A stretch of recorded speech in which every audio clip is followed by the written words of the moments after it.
Alright guys, today we just finished installing the sound deadening in the 240. I put quite a bit in and this stuff lays pretty easily. I just got the sealing tape to put around the edges to keep it from lifting up and things getting underneath. Also be careful with the sound deadening, there's foil and it's pretty sharp. And don't slice your fingers like me.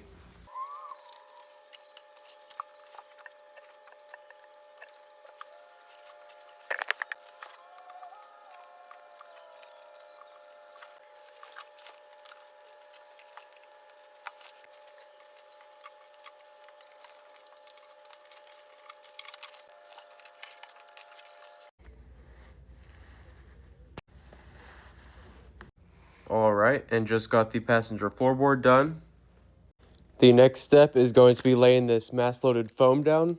This stuff is 10 millimeters thick, and I'm going to lay it down right on top just to help even more.